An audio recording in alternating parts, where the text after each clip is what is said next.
adalah pesan di mana setiap saudara harus siap untuk menantikan kedatangan Tuhan. Message support ini untuk setiap saudara dan saya dan semua jemaat yang dikasihi Tuhan, untuk kita sadar dan mengerti bahwa hari-hari ini adalah hari-hari yang sangat jahat. Tetapi Tuhan ada bersama dengan kita, menyertai kita, bertabernakel dengan kita. Puji Tuhan. Bapak Ibu saudaraku yang saya kasih, kita akan membaca di dalam Markus pasal 1 ayat yang ke-15. Ya. Kita baca bersama-sama. Saudara buka Alkitabmu, lalu kita berdiri dan baca bersama-sama.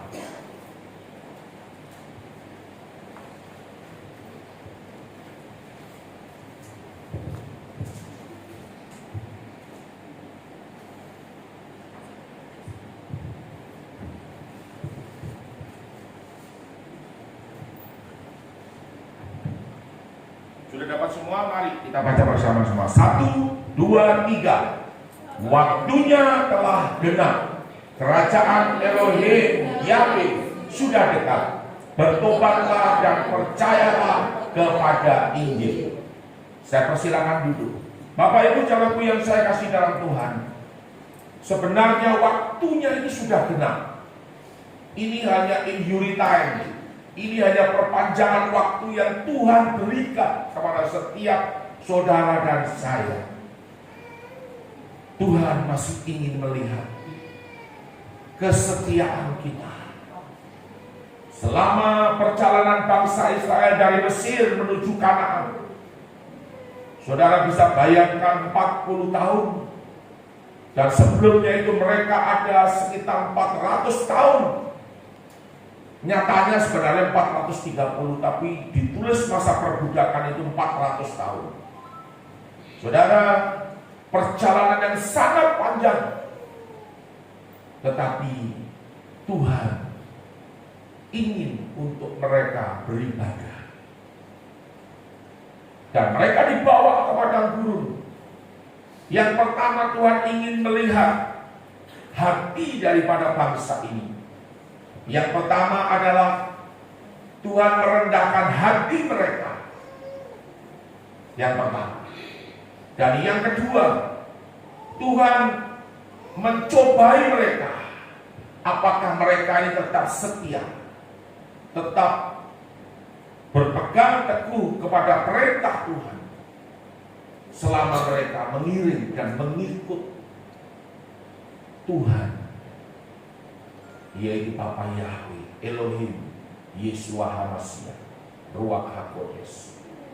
Nah saudara, ini yang juga menjadi pertanyaan buat saudara dan saya. Tetapi dalam perkembangan, dalam perjalanan mereka, selama di tanah Mesir, sampai mereka keluar dari Mesir menuju tanah Kanaan, saudara, banyak sekali yang nama mereka dihapus. Banyak sekali nama mereka dihilangkan oleh Tuhan. Mereka tidak tercatat dalam buku kehidupan. Mengapa mereka tidak tercatat?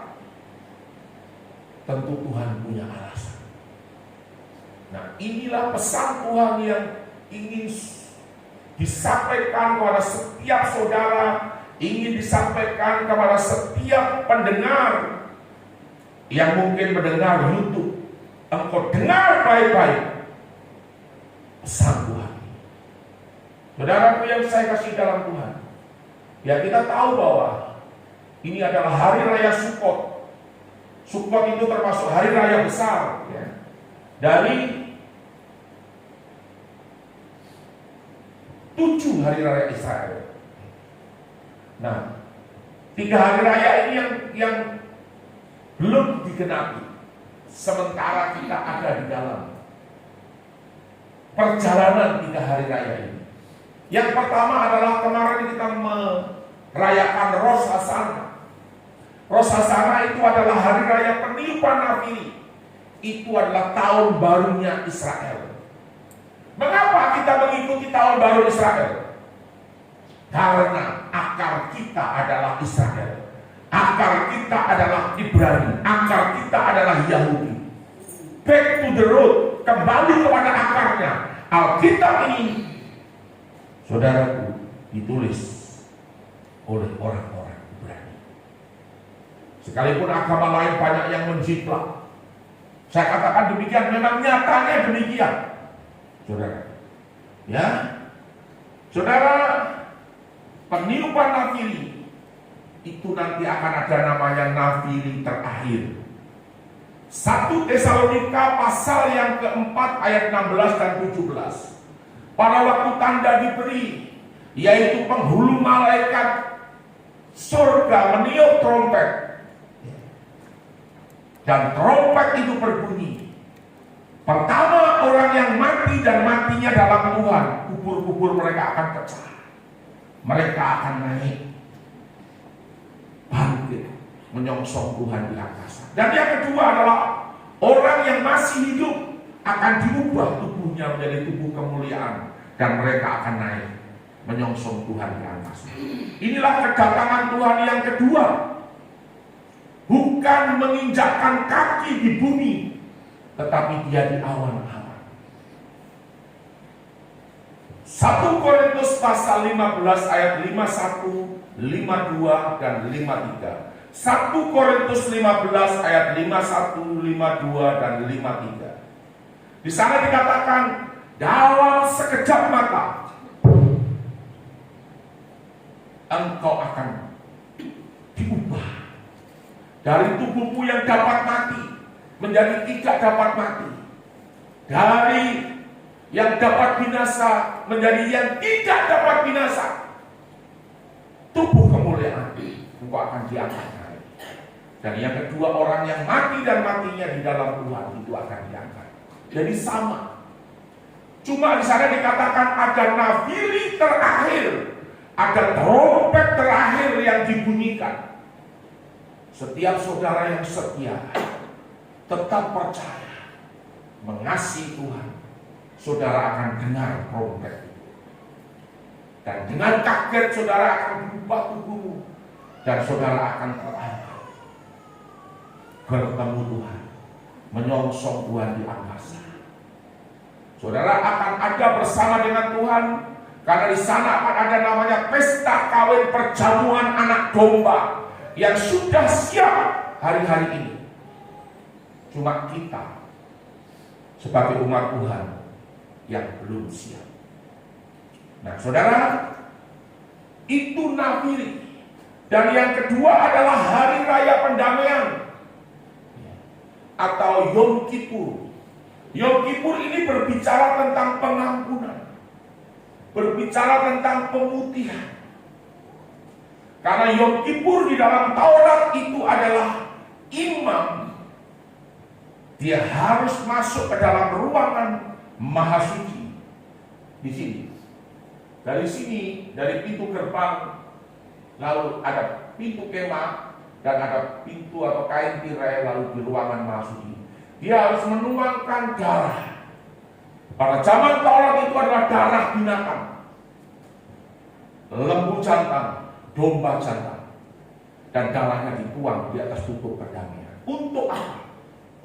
Tujuannya adalah untuk memperdamaikan, mengadakan penebusan dari setiap dosa, mengadakan apa? Pemutihan. Setiap orang yang diputihkan itu senang. Saudara, di Indonesia ini ada pajak motor yang diputihkan. Di Indonesia ini ada tax amnesty. Apa itu tax amnesty? Pajak, pengampunan pajak. Di Indonesia ini ada orang yang mau dihukum mati, tetapi dengan tiba-tiba dirubah karena mendapatkan pemutihan, yaitu namanya gerasi, bukan terasi ya. Gerasi. Saudara tahu, bukan garasi, tapi gerasi. Kalau garasi tempatnya mobil. Kalau gerasi itu pengampunan yang dilakukan oleh negara. Saudara, gerasi. Tuhan juga sama. Kalau saudara sungguh-sungguh dengan Tuhan, Dia berkata, sekalipun dosamu merah seperti kerisi akan membuatnya putih seperti salju. Sekalipun dosamu merah seperti kain kesumba, Tuhan akan membuatnya putih seperti bulu domba. Tuhan juga sama melakukan ini karena cintanya, karena kasihnya kepadamu dan kepadamu. Dan ini sudah dibuktikan pada saat Dia mati di atas kayu salib. Darahnya tercurah, Dia digantung di atas kayu salib. Saudara, Tuhan Yesua HaMasiah ini seperti anak domba yang dibawa ke pembantaian, digunting bulunya, lalu dipotong. Dia mati satu kali, saudara, menjadi korban, dikorbankan untuk menebus dan membayar lunas saudara, menyelesaikan setiap dosamu, menyelesaikan setiap kutuk yang ada padamu. Itu diselesaikan. Surat hutang dosa semua dibayar lunas melalui matinya Yesua HaMasiah di atas kayu salib. Saudara harus dengarkan ini. Dan Yesua HaMasiah hanya satu kali Dia mati dan membawa darahnya sendiri. Mulai dari pintu gerbang ini, Dia adalah pintu itu sendiri. Kemudian Dia mati di atas kayu salib, saudaraku, menjadi korban, dan darahnya sendiri dibawa. Yesus atau Yesua HaMasiah adalah satu-satunya juru selamat, karena Dia menyerahkan nyawanya menggantikan engkau mati. Dia dikorbankan menggantikan engkau mati, dikorbankan menggantikan engkau mati, menggantikan saya mati. Sebenarnya saudara dan saya yang harus mati karena dosa, tetapi Dia menggantikan engkau. Engkau tidak dihukum, engkau dibebaskan dari hukuman, karena Dia sudah menanggung dan memikul semuanya. Amin. Semua kutuk karena hukum Taurat. Setiap orang yang tidak dapat melakukan hukum Taurat itu dianggap hutang. Dan hutang itu adalah hutang dosa. Surat hutang dosa itu terus ditulis dan semakin banyak. Melalui matinya di atas kayu salib, menjadi orang yang terkutuk. Terkutuklah orang yang mati dan matinya di atas kayu salib untuk menanggung dan membebaskan saudara, membayar lunas setiap surat hutang itu. Kutuk hukum Taurat sudah tidak berlaku atas hidupmu, karena engkau sudah dibebaskan. Amin. Apa yang menjadi kesulitanmu? Apa yang menjadi persoalanmu? Sakit penyakit apapun, melalui penderitaan Yesua HaMasiah di atas kayu salib, Dia sudah mati untuk penyakitmu. Dia sudah mati untuk semua yang engkau alami, yang kau derita. Hanya tinggal engkau percaya atau tidak. Dan yang terakhir, Dia menyerahkan nyawanya menjadi pengganti saudara, dikorbankan, dan Dia mati menggantikan saudara dan saya mati. Jadi saudara dan saya ini menerima anugerah, menerima hadiah yang tidak layak kita terima, tetapi itu diberikan kepadamu dan kepadamu. Yang mati di atas kayu salib itu benar-benar Yesus Kristus atau Yeshua HaMashiach. Karena Cornelius Tacitus, sejarawan orang Roma di masa pemerintahan Pontius Pilatus, ada seorang yang bernama Yeshua HaMashiach. Itu mati di atas kayu salib dan dia bangkit dari antara orang mati. Itu ditulis oleh Cornelius Tacitus. Yang kedua, Suetonius. Suetonius juga menuliskan hal yang sama. Dia adalah sejarawan kerajaan. Saudara. Dan yang terakhir adalah Agabius. Sebenarnya ada 9, tetapi 3 ini yang saya ambil contoh sebagai contoh yang otentik. Otentik itu nyata, fakta. Orang di dunia berkata, yang mati itu bukan Yesus, yang mati itu bukan Yeshua HaMashiach. Silakan. Tetapi kalau berargumen, semua sejarah dibuka, fakta membuktikan bahwa Yeshua HaMashiach mati di salib dan dia bangkit dari antara orang mati 3 hari kemudian. Dia naik ke surga. Kalau saudara sempat dan punya uang, Mama Selvina Lambrong, siapa lagi Ibu Sally Romarokan, Ibu Heni, semua. Kalau engkau nanti diberkati, pergilah ke Israel. Anda akan lihat, termasuk Mama Heti, kalau tidak ada yang mustahil, Mama bisa pergi ke Israel. Tidak ada yang mustahil. Siapa lagi? Di mana Ibu Lydia? Itu tidak ada yang mustahil juga. Termasuk mamanya Novel. Tidak ada yang mustahil. Yang belum disebut jangan GR ya. Saudara semua bisa ke Israel. Amin. Pergi dan lihat nyatanya. Sejarah itu tidak bisa dipungkiri. Saudara, ini nyata. Jadi hari raya pendamaian itu adalah Yeshua HaMashiach membawa darahnya sendiri. Dia menjadi Tuhan dan Juru Selamat. Dia membawa darahnya sendiri dan masuk di dalam ruangan ini, halaman. Pertama, kedua ini ruang suci atau tempat kudus. Yang ketiga ini adalah ruangan Maha Suci atau tempat Maha Kudus. Dia menuangkan darahnya di sini. Dan filmnya sudah kita tonton kemarin ya. Rosh Hashanah itu kita putar film bahwa itu betul-betul darah Yeshua yang dicurahkan di atas tutup pendamaian ini. Itu sudah ditemukan. Dan orang semua akan kaget melihat hal ini. Jadi saudara jangan takut dan jangan gentar. Kita harus berani berapologet dengan dunia ini. Apa itu apologet?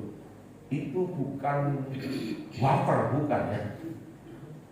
Apologet itu saudara harus mempertanggungjawabkan imanmu kepada dunia ini. Saudara harus berani menjawab setiap apa saja yang dunia tanyakan. Saudara jawab. Amin. Seperti itu. Saudara berani, oh yang mati itu benar-benar Yesus. Kau tidak bisa bicara begitu, apa buktinya? Kitab suci mereka? No. Kita punya kitab suci ini, ya dan amin. Back to the Bible. Tetapi kitab suci ini juga sebagian sejarah. Dan sejarawan juga menulis. Itu sudah sangat kuat. Tidak ada yang bisa mengganggu gugat, tidak ada. Orang mau bicara apa, dunia mau bicara apa, biarkan itu anjing menggonggong. Kafilah tetap berlalu. Amin. Begitu Ibu Sally, aku salah kan? Ya, jadi Ibu Sally selalu bilang, biar anjing menggonggong Farek, saya tetap jalan. Nah yang berikut adalah Hari Raya Sukkot. Hari Raya Sukkot ini saudaraku, ya, ini ada 7 hari raya. Pasca, Passover atau Pesak, roti tidak beragi, unleavened bread, atau Yom HaMatzot, Tuhan Yesus dikubur masuk dalam gua, buah sulung Tuhan Yesus bangkit atau Bukirim atau Yom Sifrat HaOmer, Pentakos atau Sabot, kemudian peniupan nafiri, sangkakala, Rosh Hashanah, ya, atau Yom Teruah, dan pendamaian. Ya. Ini saudaraku yang keenam adalah Yom Kippur, ya, atau the Day of Atonement. Ini hari pendamaian, hari di mana saudara dan saya mendapatkan pemutihan daripada Tuhan. Dan yang ketujuh adalah pondok daun atau tabernakel, Sukkot. Itu berbicara sebenarnya kedatangan Tuhan. Kedatangan Tuhan yang pertama itu sudah. Tujuannya saya digambarkan di kaki Dian, yaitu menorah. Saudara, Sukkot itu berarti suka. Suka itu berarti tabernakel, gubuk, kandang, pondok, tenda. Yesaya 4 ayat yang ke-6. Skeno dalam bahasa Yunani, duel, tabernakel dalam bahasa Inggris. Itu artinya pondok, tema Yohanes 1 ayat 14. Dan ketetapan ini harus dirayakan turun-temurun. Ayat 41b. Saudara, di hari raya ini, hari raya Sukkot ini, ya, di mana Yesus Hamasiah ditaruh dalam palungan di kandang. Bangsa Israel mengumpulkan hasil panen mengingat nenek moyang mereka selama 40 tahun di padang gurun, di mana mereka membuat pondok-pondok, gubuk-gubuk, merayakan 7 hari raya. Selama 7 hari lamanya ini, Sukkot ini dirayakan pada bulan September tahun ini, tanggal 30 September. Dan Sukkot ini diyakini sebagai hari kelahiran Tuhan. Yesua datang dan lahir di kandang karena tidak ada penginapan. Nah, saudara, Sukkot ini, ya, Sukkot ini ada di tahun Pehdalet. Pehdalet itu artinya Tuhan membuka pintu-pintu. Ini open doors, open heaven, ya. Saudaraku, jadi Tuhan sedang melakukan untuk kita. Dan bahkan Tuhan memberikan peringatan. Kemudian Sukkot di tahun Pehdalet ini 5784 pada bulan September 30, Tuhan membuka pintu-pintu. Jadi saudara harus berani memperkatakan Yesua 1 ayat 8. Janganlah kau lupa memperkatakan kitab Taurat ini dan merenungkannya siang dan malam, supaya kau bertindak hati-hati dan perjalananmu berhasil dan beruntung. Berhasil dan beruntung. Kalau yang beruntung itu tidak banyak. Mungkin yang berhasil ada 100, tapi yang beruntung itu bisa ada 10 atau 15 orang. Itu beruntung. Tapi Tuhan mau bukan hanya engkau berhasil saja, tetapi engkau juga beruntung. Bukan buntung ya, bukan ya. Beruntung, jangan dibuat R-nya 1 dan jadi buntung ya. Tapi beruntung. Amin? Ya. Saudaraku, Amsal 18 ayat 19, hidup ini, mati dan hidup kita ini dikuasai oleh mulut kita. Makanya jangan sembarang bicara. Kalau boleh bicara firman itu lebih mantap. Lidah kita itu seperti buah. Kalau saudara menggemakan itu, berarti engkau akan memakan buah itu. Ya, perkataan sama dengan benih yang kita tabur, dan saatnya benih itu akan bertumbuh dan menghasilkan buah. Dan tahun ini 1 dekade adalah tahun tahun mulut. Jadi kita mendeklarasikan. Apa yang saya ajarkan kemarin sebelum Sukkot? Adakah di antara saudara mempercayainya bahwa apa yang kau katakan itu akan jadi? Saya tidak yakin semua itu mendeklarasikan itu. Yang ada di dalam grup yang saya kirim secara pribadi mengenai apa yang kita tabur, itu kita pasti akan tuai. Sebab itu iblis tidak bisa. menghalangi hal ini tidak bisa. Saudara, sebab itu bukan hanya hukum Tuhan, tetapi itu juga hukum alam.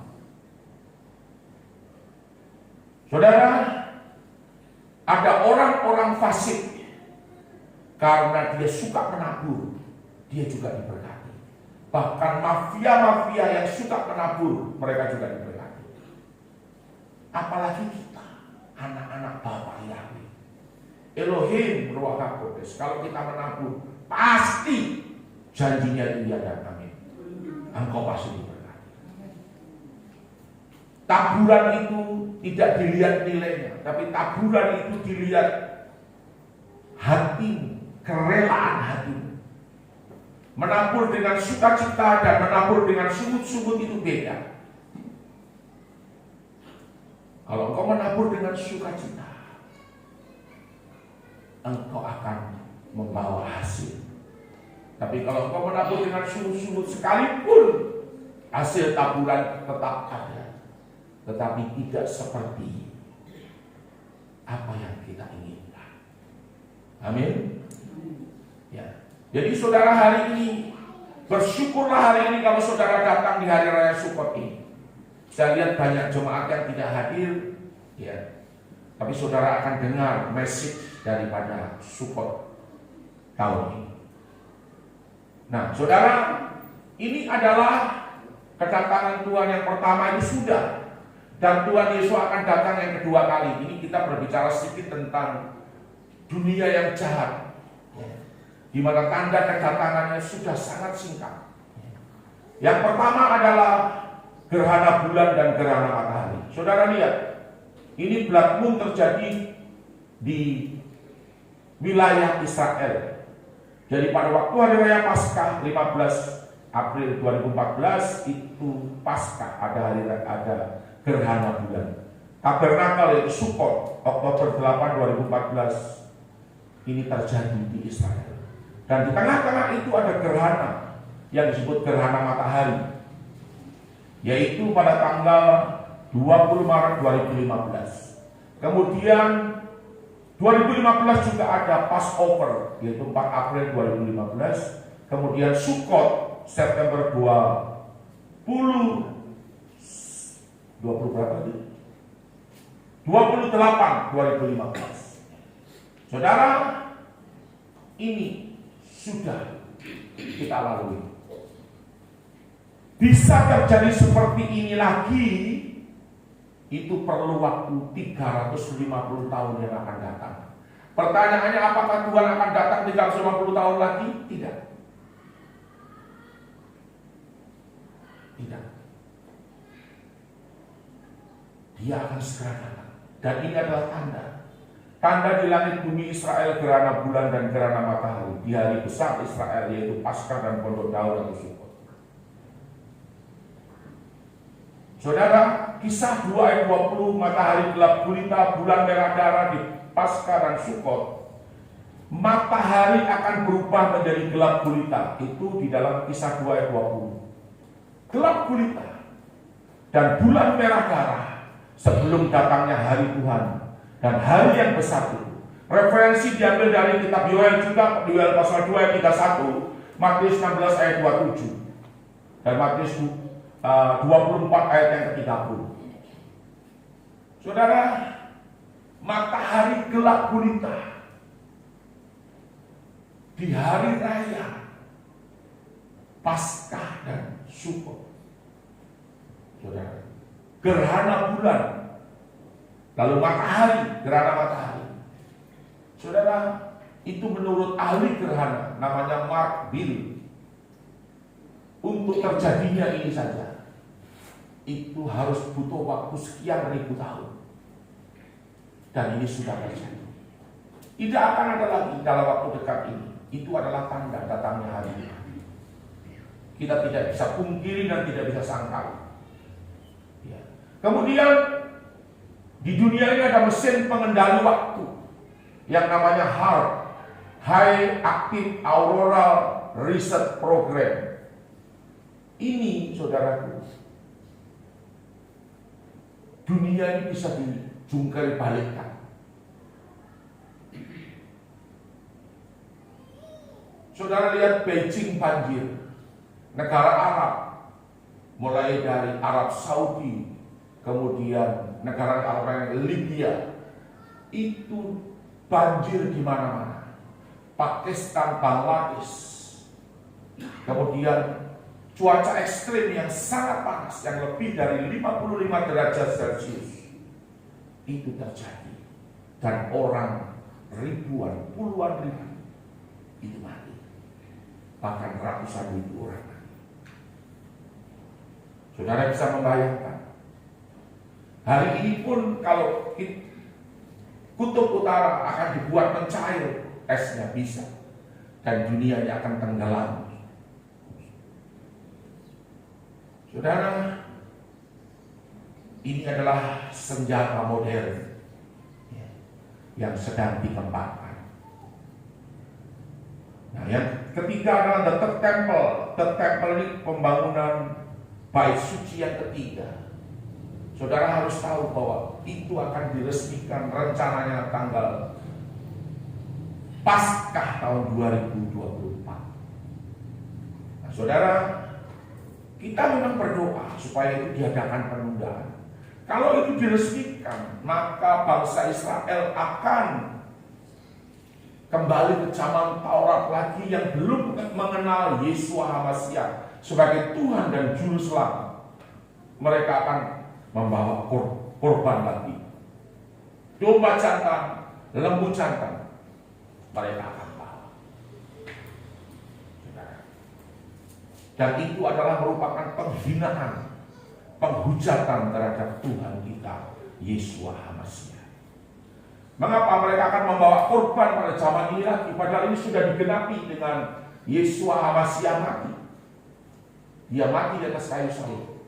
Satu-satunya, hanya satu kali, dia seperti anak domba yang disembelih dan membawa darahnya sendiri. Bukan lagi darah binatang, tetapi setelah bait suci itu nanti dibangun, darah binatang yang akan dibawa masuk lagi ke sini.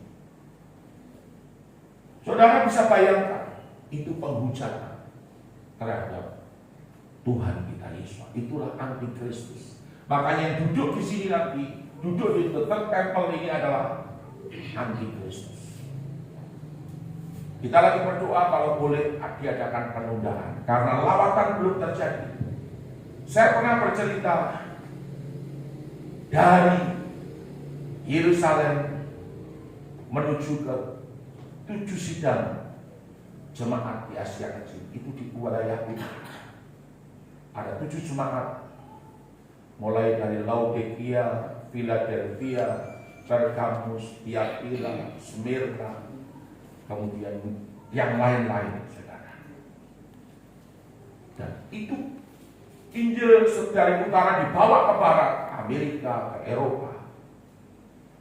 Dan sehingga orang Belanda lah yang membawa Injil itu, orang Portugis yang membawa Injil itu ke wilayah timur, ke wilayah selatan. Dan sekarang Injil bergeser ke selatan, Afrika dan Amerika Latin. Itu sedang dilawat Tuhan luar biasa. Negara yang dulunya penuh dengan kekacauan, penuh dengan peperangan, yaitu kota Lagos. Kota Lagos itu tempat taring naga. Itu dilawat Tuhan. Ada gereja di sana yang besarnya 3 km panjangnya dan 3 km lebarnya. Ratusan ribu bahkan jutaan orang yang beribadah dalam satu ibadah. Mereka kalau ibadah, begitu pulang mereka tidak pulang, ada yang masih menyembah, ada yang masih minta kesembuhan, dan itu kesembuhan terjadi. Saudara, dan itu yang terjadi. Nah saudara, kemudian yang berikut adalah, ini adalah perkembangan teknologi, di mana saudara, dari vaksin-vaksin yang ada itu, ada berapa vaksin Sinovac, ada berapa vaksin Pfizer, ada berapa vaksin Sputnik buatan Rusia, ada berapa vaksin lagi Moderna, ada berapa vaksin lagi. Dan vaksin-vaksin ini ada yang disinyalir itu ada stainless steel, ada barang yang bergerak di dalam vaksin yang berupa cairan. Dan Benda-benda stainless steel itu adalah nanorobot yang sangat kecil. Kalau virus COVID itu 120 nano, dan 120 ini robot, nanorobot 120. Kalau virus itu 100. Jadi terpautnya cuma sedikit sekali, dan ini beredar dalam darah. Sewaktu-waktu ini bisa diaktifkan dan sewaktu-waktu bisa dimatikan. Jadi hidup manusia akan diatur dan dikendalikan melalui chips. Dulu waktu Obama berkuasa itu tahun 2017, seluruh orang Amerika harus dipasang chip. Tetapi Donald Trump naik, dirubah oleh Donald Trump, tidak jadi. Jadi Tuhan itu punya cara kerja begitu. Iblis selalu berusaha untuk mendahului, tetapi Tuhan bekerja dengan waktunya. Amin. Nah saudara, belum lagi kecerdasan manusia. Kecerdasan manusia ini, artificial intelligence ini akan menghancurkan dan merusak peradaban manusia. Diperkirakan tahun 2030 ini manusia secerdas komputer.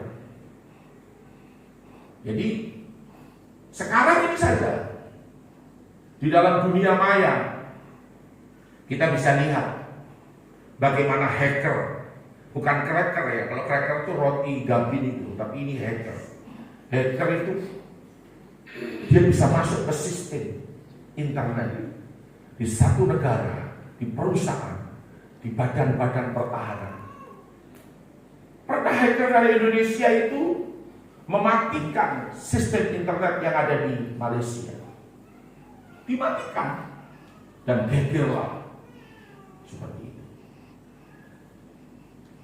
Mereka menakutkan, bahkan Pentagon pun dimasuki sama mereka. Kemarin Israel dimasuki. Maka ada satu menteri di Israel itu marah sekali, dia akan mengejar. Ada videonya. Dan saudara harus tahu akan hal ini. Itu menakutkan. Kalau nanti bank-bank bisa dibobol. Sekarang sudah banyak pembobolan bank, dengan aplikasi saja uang saudara bisa hilang. Betul kan? Makanya saya bilang kita lebih baik pakai ATM saja, lebih baik ke zaman dulu ditulis baru kita ngambil uang, itu lebih aman. Memang kalau mau yang modern itu resikonya ya ada, karena pencuri juga pakai cara yang modern, cara yang hebat, sama seperti perkembangan teknologi yang sedang berjalan ini. Betul atau salah? Ada orang uangnya 62 miliar hilang, ada yang sekian miliar hilang, ada yang 10 miliar, ada yang apa. Kita ini tidak punya uang, tetapi kita juga berjaga-jaga. Kalau uangmu semua habis, lalu kamu bikin apa? Itu seperti itu. Jadi kita tidak melawan mobile banking, tidak, tetapi itu sangat berbahaya. Memang hati saya cenderung tidak mau lakukan itu. Biar satu saja, istri saya saja yang punya mobile banking. Tapi saya punya, tapi saya tidak gunakan. Tetapi seperti itu adanya. Nah, saudara, ini Stephen Hawking. Ya, Stephen Hawking. Dan setelah tahun 2030 ini peradaban manusia akan hancur. Makanya sekarang orang yang punya uang, punya kekayaan di dunia ini bingung. Caranya gimana ini? Wah, kalau tidak nanti uang kita bisa hilang, bisa pindah ke sana, bisa pindah lagi ke sana. Caranya ya manusia harus dikontrol, manusia harus dikendalikan. Saudara mengerti kira-kira? Manusia dikendalikan dengan cara bagaimana? Dengan cara dipasang chip. Ini orang terkaya yang punya pabrik mobil Tesla, Elon Musk pun sama. Dia menciptakan chip yang spektakuler dan akan ditanam di otak manusia, itu aman. Dan manusia bisa dikontrol, bisa diketahui. Mulai dari penyakit, kesehatannya, mulai dari apa, semua bisa diketahui. Dikendalikan, posisinya di mana itu tahu. Sehingga tidak ada lagi teroris, tidak lagi pencuri uang. melalui digital maupun melalui itu tidak ada lagi, saudara. Nah, ada lagi yang dimasukkan di dalam tubuh manusia. Saya belum, dulu ada filmnya, tapi saya tidak sempat download, tidak sempat simpan. Yang saudara lihat di jari ini ada mikrofon dan di sini ada speaker. Jadi waktu telepon dia cuma bilang begini, halo, itu sudah masuk. Lalu nanti ada keluar hologram dan dia tinggal pencet saja. Itu yang ada dalam tubuh manusia dan itu sedang dikembangkan. Bagaimana seluruh manusia ini supaya propagandanya adalah supaya dunia ini aman, supaya hidupmu aman, engkau tentram, engkau tidak perlu lagi berpikir kecurian uang, engkau tidak perlu berpikir uangmu hilang, engkau tidak perlu lagi berpikir apa-apa dan lain sebagainya. Semua dengan otomatis. Itu yang akan terjadi. Dan saudara, kita kembali kepada firman Tuhan. Sang firman ini menjadi manusia dan diam di antara kita, bertabernakel dengan kita. Firman itu telah menjadi manusia dan diam di antara kita, melihat kemuliaannya, telah melihat kemuliaannya, yaitu kemuliaan yang diberikan kepadanya sebagai anak tunggal Bapa, penuh kasih karunia dan kebenaran. Ya. Saudaraku, kita harus sungguh-sungguh percaya bahwa Yesus Mesias itu adalah Tuhan dan Juru Selamat. Tidak ada yang lain. Saudara mau kurang percaya apa? Nama Yesus Mesias itu adalah nama di atas segala nama. Nama yang berkuasa di langit, di bumi, sampai ke dalam dasar bumi. Takluk dan tunduk kepada namanya. Nama yang lebih tinggi dari setiap nama yang disebut di atas muka bumi ini. Mulai dari pemerintahan, kerajaan, singgasana sampai ke surga. Nama Yesus lebih tinggi. Jadi begini, orang boleh punya nama, presiden boleh punya nama, perdana menteri boleh punya nama, nabi boleh punya nama. Tapi nama Yesus Mesias lebih tinggi dari semua nama itu. Sebab dia adalah Tuhan, penguasa alam semesta. Dia yang menciptakan alam semesta ini. Di bawah kolong langit ini tidak ada nama lain yang olehnya manusia dapat selamat. Hanya oleh nama Yesus Mesias, Yesus Kristus Tuhan. Amin. Amin. Saudara tidak boleh ragu-ragu. Dan ini adalah pesan. Tadi kok saya lihat ada yang keluar ya. Kenapa ya? Mungkin ada yang tidak senang khotbah ini apa? Kalau engkau tidak dengar pesan Tuhan ini, engkau rugi. Jadi message support 5784 itu mengenang kembali perjalanan nenek moyang Israel dari Mesir, dari tanah Mesir menuju tanah Kanaan. Ingatlah kepada seluruh perjalanan yang kau lakukan. Yang kau lakukan. Ya. Atas kehendak Tuhan Elohimmu di padang gurun selama 40 tahun. Dengan maksud satu, merendahkan hatimu. Dua, mencobai engkau. Untuk mengetahui apakah engkau, apa yang ada di dalam hatimu, apakah engkau berpegang pada perintahnya atau tidak. Jadi Tuhan itu menguji. Tuhan itu membentuk kita. Tuhan itu memproses kita. Tuhan itu sedang membangun hidup kita. Apa yang dia bangun itu adalah karaktermu. Karakter, tabiat, kelakuanmu. Kelakuan saya, tabiat saya. Karakter saya itu yang sedang dibentuk dan sedang diproses. Supaya kita seperti Yesus Mesias. Jangan saudara bilang, gampang saja itu. Saudara, ini sulit. Saya mau kasih tahu. Kok masih suka maki-maki toh? Kok masih suka marah-marah toh? Ayo mengaku saja, di rumah saja kalau bertengkar dengan anak-anak, kok suka marah-marah, kok suka maki-maki.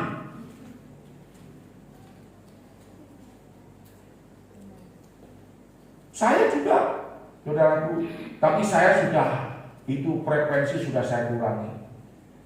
Kalau sampai maki-maki tidak. Tapi saya sebagai pemimpin kadang-kadang perlu untuk berbicara keras. Karena apa? Karena itu mendidik dan menyelamatkan saudara. Kalau saya lombo-lombo, ya lombo-lombo semua. Sama dengan anak sekolah. Anak sekolah gurunya bilang begini, "Nak, biar kau terlambat tidak apa-apa. Ya, biar kau masuk jam 9 juga tidak apa-apa. Nanti masuk saja nak, jam 9 kah, jam 10 kah, kau masuk saja." Ini sekolah cap apa ini? Cap gopek. Lah kalau gurunya begini, anaknya jam 7 pagi dikasih bangun, bangun. Apa-apa, sekolah itu terlambat tidak apa-apa, dia tarik selimut lagi. Coba bicara keras supaya orang disiplin. Nah, ini persoalannya orang Israel ini tidak disiplin. Semaunya sendiri, sakar PDW. Semaunya sendiri. Nah, ini persoalan, saudara. Ya, jadi perjalanan ini membentuk karakter yang perjalanan yang sangat panjang sekali. Makanya di sini dibilang pondok. Orang Israel itu punya kebiasaan setiap tahun itu dia buat pondok, pasang lampu, ada buah, ada makanan di pondok itu. Kalau orang Papua sini, kalau sudah mulai Desember, mulai buka itu toh, pondok, lalu pasang speaker, tapi yang dinyanyikan bukan lagu rohani, lagu haleluya yang dinyanyikan. Saudara, baru mulai angkat botol, mereka bilang merdeka. Saudaraku, itu merdeka bukan seperti itu. Saudaraku yang saya kasih dalam Tuhan.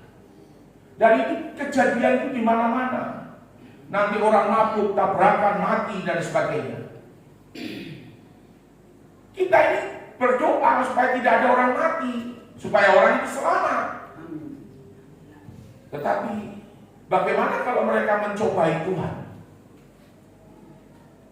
Saudara, itu yang terjadi. Ya.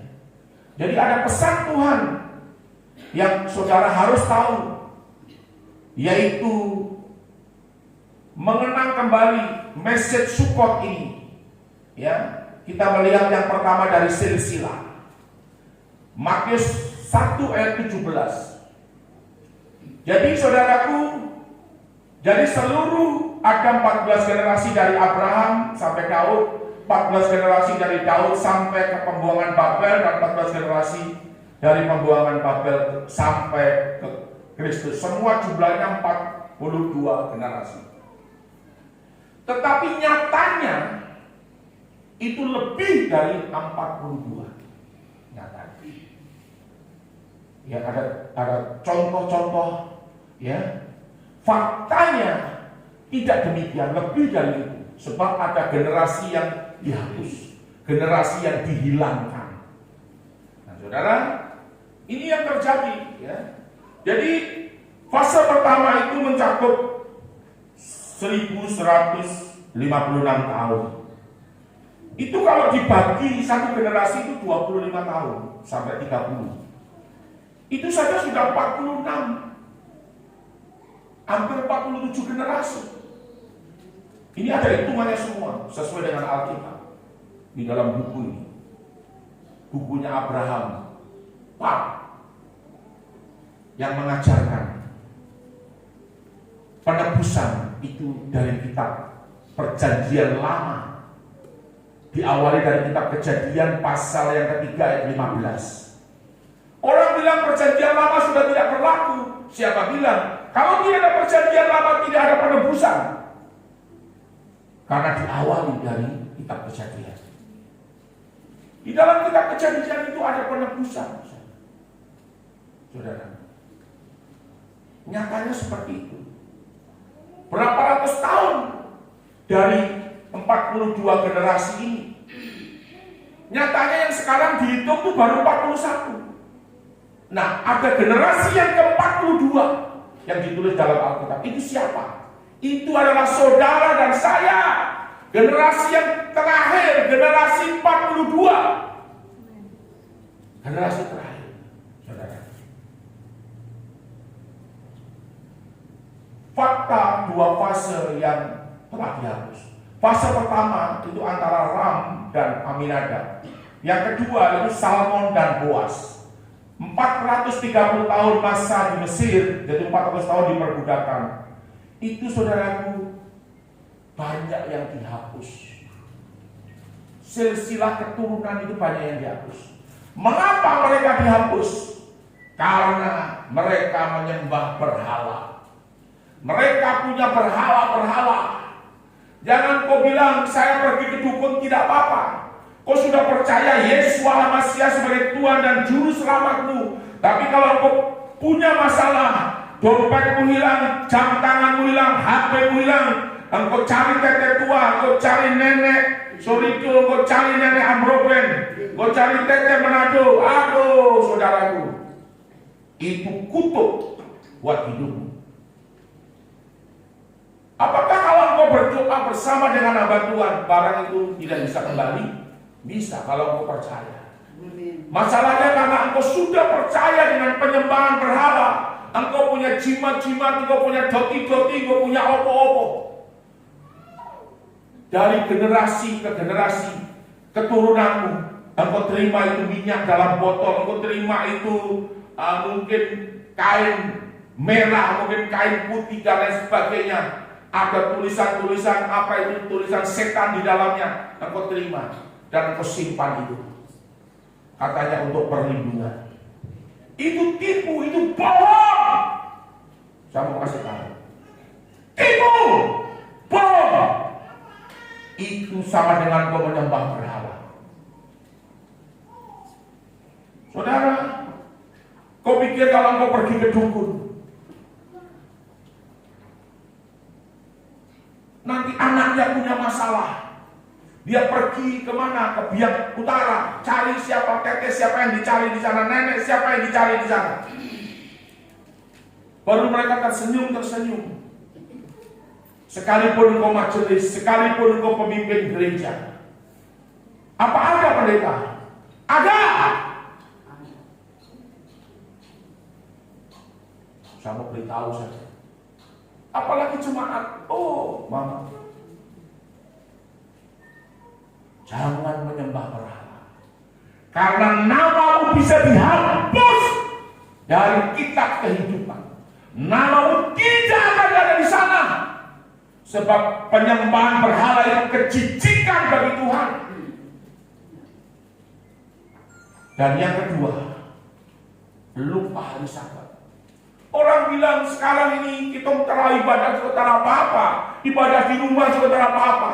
Kau bilang ibadah di rumah, kau bilang ikut ibadah di rumah, lalu kau masih ada di tempat tidur, masih pakai selimut, baru sambil ibadah tarik selimut. Saya bilang itu bukan ibadah itu. Itu saudara sama saja melupakan hari Sabat. Hari Sabat itu adalah hari pertemuan. Hari Sabat itu adalah hari perkumpulan orang-orang kudus. Saudara hanya cari Tuhan. Ibadah itu penting. Sebab engkau kalau lupa hari Sabat, melupakan hari Sabat, namamu juga bisa dihapus. Ini Alkitab yang tulis dalam Yeskiel pasal 20 7-12. Dan ini diajar oleh Pastor Abraham Pak. Ini benar, saudara.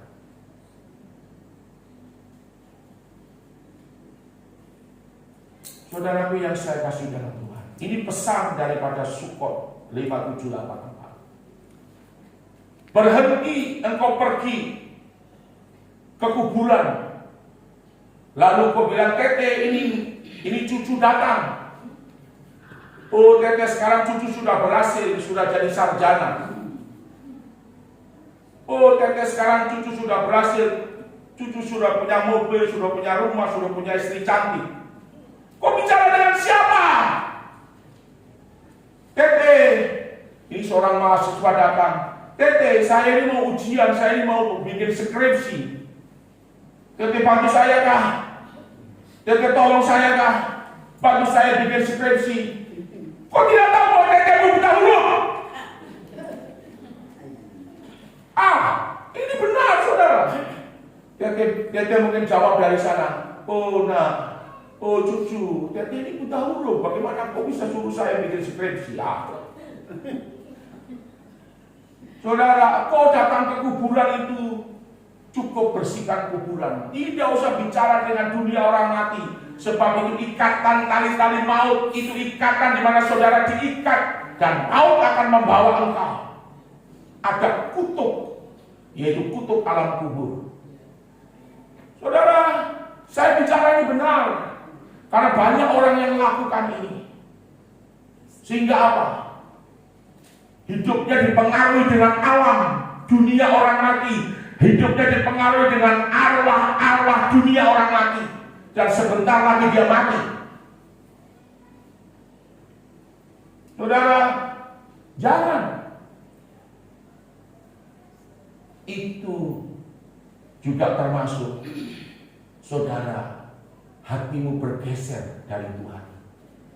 Jadi kata penyembahan berhala itu adalah hati yang bergeser. Kalau dulunya kita setia kepada Tuhan, setia tetapi lalu kita tiba-tiba karena ada yang lain kita bergeser ke yang lain, itu adalah penyembahan berhala. Saudara, jangan kau lakukan itu. Jangan kau tidak beribadah. Kau pikir tidak beribadah tidak apa-apa. Pagi ini ada ibadah, nanti sore juga ibadah, bisa di gereja lain. Kemana saudara mau pergi, saudara sak karpet diri, sak mau sendiri. Saudara tidak digembalakan dengan baik, itu juga berbahaya. Orang bilang begini, mosok kita makan sayur asam terus, mosok kita makan ayam goreng terus, mosok kita makan nasi goreng terus, mosok kita makan bakmi ayam terus. Kalau di sini orang bilang, aduh kita makan makanan pedis terus, pedis terus, pendeta bicara pedis. Jadi kita sekali-sekali cari sayur asam di luar sana, tong cari itu ayam goreng dulu di luar sana. Saudara, pendeta bicara pedis itu karena apa? Karena saudara harus tahu dan membawa keluargamu untuk mengenal Tuhan dengan sungguh-sungguh. Tugas saya sebagai gembala hanya mengajarkan dan membawa untuk orang mengenal Tuhan. Orang tidak mau kenal Tuhan itu sebenarnya urusanmu. Nanti kalau sudah masalah bertubi-tubi datang, masalah berduyun-duyun datang, bingung cari pendeta. Saudara, jangan seperti itu. Sebelum masalah ini datang, saudara harus setia, merendahkan hati dan engkau dicobai hatimu. Apakah engkau tetap setia dan berpegang teguh pada perintah Tuhan? Itu penting sekali. Itu yang pertama, menyembah berhala. Yang kedua adalah melupakan hari Sabat, melupakan pertemuan-pertemuan kudus, melupakan perkumpulan-perkumpulan kudus. Dan yang ketiga ini adalah, saudaraku, bersungut-sungut. Engkau tidak akan diberkati kalau engkau bersungut-sungut. Saudara, kita baca saja. Ini ada dalam Bilangan 1 Korintus pasal 10 ayat yang ke-6 sampai 12. Coba tolong baca yang keras. 1 Korintus pasal 10 ayat yang ke-6 sampai 12. Oh, yang sudah dapat langsung berdiri baca yang keras. 1 Korintus pasal 10 ayat 6 sampai 12. Sudah?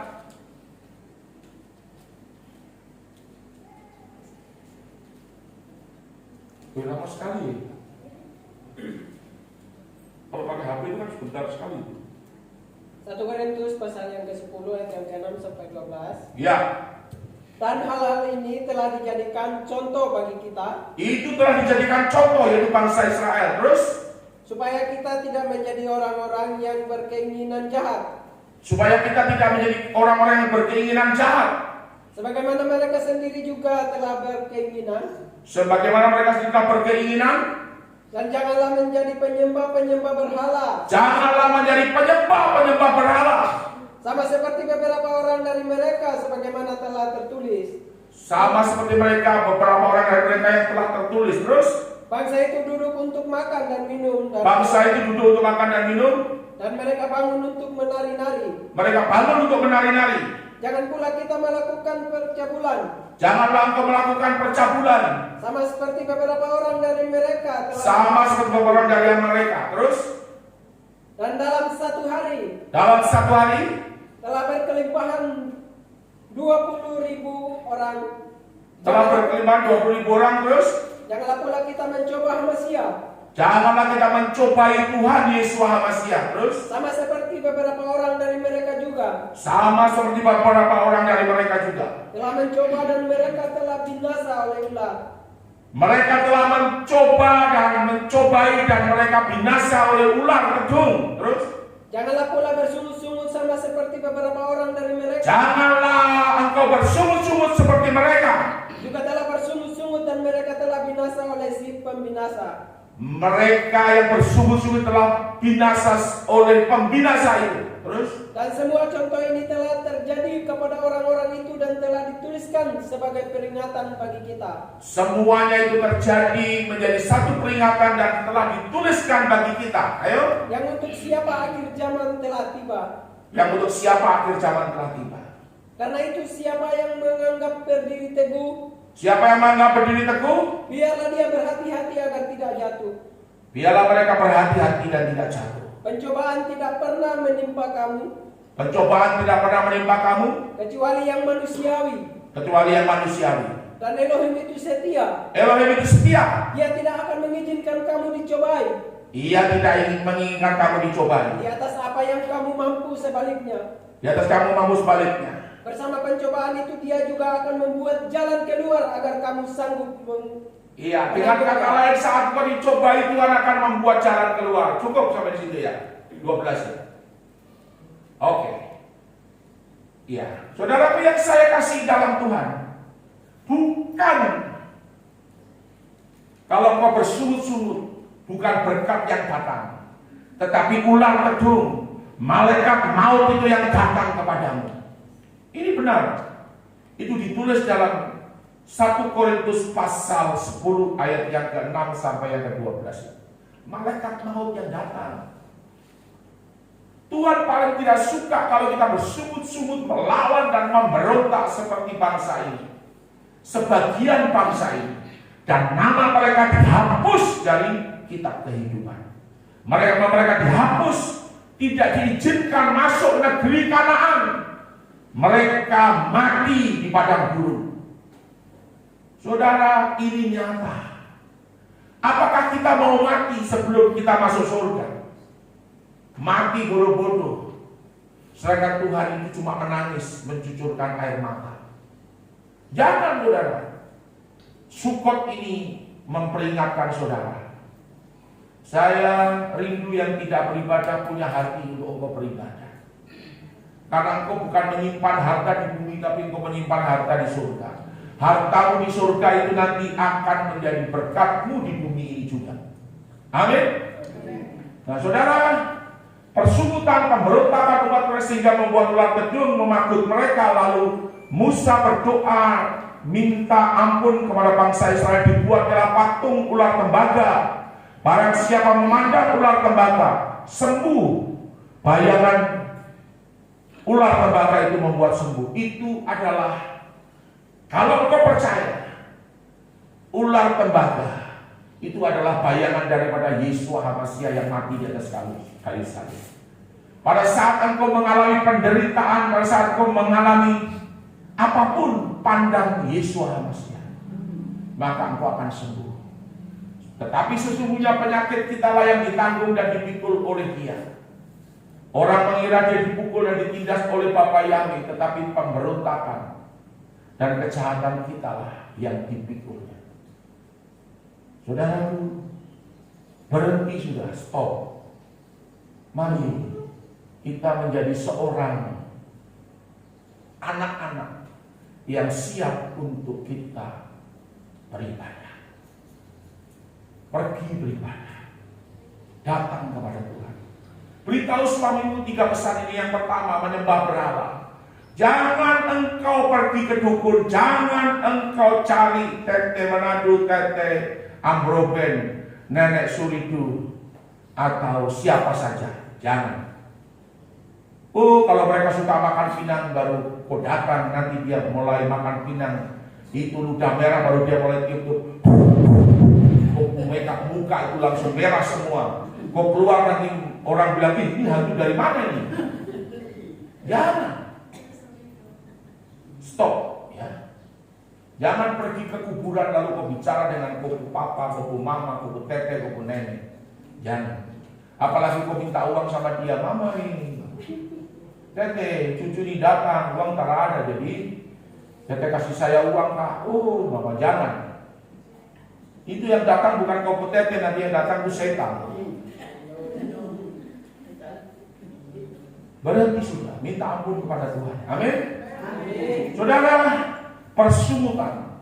Yang pertama penyembahan berhala, yang kedua jangan lupa kita beribadah. Jangan meninggalkan hari Sabat, jangan lupa hari Sabat beribadah setia. Sebab kalau kau beribadah itu Tuhan memberi upah. Ada upah. Saudara. Dan yang ketiga, jangan bersungut-sungut, jangan bersungut-sungut, jangan bersungut-sungut. Usahakan jangan. Saudara, kita harus berani memperkatakan yang positif terhadap anak-anak kita. Saudara, Yonatan anak saya ini dulu paling nakalnya bukan main, dan saya itu sudah menyerah. Tetapi saya selalu katakan, setiap pagi kalau berangkat sekolah saya tumpang tangan di atas kepalanya, Tuhan memberkati engkau, kau jadi anak yang baik, engkau akan diubah, engkau akan berubah, engkau mempunyai hati yang takut akan Tuhan, engkau dengar-dengaran. Dan sekarang saudara dia berubah. Jadi faktor pendidikan itu penting. Pendidikan kalau yang baik itu memang harganya mahal, tetapi kualitasnya memang jreng, kualitasnya memang jos, itu luar biasa. Tetapi kalau yang murah itu kacang-kacang, gurunya bilang biar kau tidak masuk juga antara apa yang penting kasih tahu saja. Oh, anak-anak ini dia pintar sampai dia bilang, mama, Pak Guru bilang tidak masuk antara apa mau. Oh. Itu salah sekali. Jadi masuk direkam di otaknya dan dia lakukan itu. Jam 7 dikasih bangun, dia bilang, aduh mama, terlambat antara papa, nanti saya bangun jam 8. Dia tarik selimut lagi. Tidak boleh seperti itu, tidak boleh. Jadi kita percaya bahwa akan diubah. Mama percaya, katakan kepada anakmu. Pak Wai Simon, katakan pada anakmu, jangan menyesal dengan anakmu, katakan saja yang baik. Karena apa yang kau lakukan itu Tuhan perhitungkan, semuanya Tuhan perhitungkan. Iman dari seorang ayah, ayah itu imam. Imam dari orang tua itu imam, saudara. Apa yang kau katakan itu akan jadi. Tapi kalau kau kutuki anakmu, tidak akan jadi. Amin. Jadi saudaraku, mari ya. Ini kasih karunia Tuhan saja kalau kita bisa tahu ini tadi. Tabernakel. Kemudian yang berikut adalah firman itu menjadi manusia dan diam di antara kita. Jadi Tuhan Yesus itu mau bersama-sama dengan kita. Tapi dia tidak suka kalau engkau menyembah berhala. Kalau engkau punya masalah, kesakitan, punya apa saja masalahmu, kau pergi ke dukun, kau pergi ke dunia orang mati. Dia tidak suka sama sekali. Dia rindu untuk saudara setia, untuk beribadah. Saudara dengarkan firman, digembalakan dengan baik. Itu yang Tuhan mau. Dan jangan ada kata-kata persungutan, tetapi ucapkan syukur. Amin. Ucapkan syukur, terima kasihlah. Jangan berpikir sesuatu yang jelek terus akan Tuhan, tetapi berpikirlah sesuatu yang baik yang Tuhan sudah kerjakan dalam hidup. Amin. Ada Ibu Novita di sini. Saya bersyukur ada Pak Jendri ya. Pak Jendri ya, betul ya? Ya, saya bersyukur Bapak akan diberkati Tuhan. Bapak setia. Sebab bagi Tuhan tidak ada yang mustahil. Lalu ada Pak Budi juga ada? Tidak ada. Jadi Saudaraku, jangan kesulitan, jangan persoalan itu datang berduyun-duyun baru kau cari pendeta. Jangan. Engkau setia, Tuhan akan seperti kita punya payung, punya tudung, saudara akan dipayungi. Tapi kalau engkau keluar dari payung itu, engkau menghadapinya sendiri, maka kesakitan, mantra sihir itu akan masuk. Kesulitan demi kesulitan akan datang dan menyerang engkau, karena engkau tidak bisa berbuat apa-apa. Kadang-kadang saya merenungkan, karena dalam minggu kemarin ada 2 keluarga yang datang. Yang satu dia bilang, "Papa, saya diusir oleh keluarga saya, istri saya, mama mantu usir saya keluar. Saya harus cerai dengan istri saya." Saya bilang, "Tidak, Nak, kamu tidak akan bercerai." Ini saya ditelepon jam 2:30 pagi. Dia menangis. Saya berdoa. Lalu apa yang terjadi? Sekarang sudah ada sedikit perbaikan. Dan saya percaya ke depan ini akan ada perdamaian. Itu menjadi pengalaman sebuah keluarga.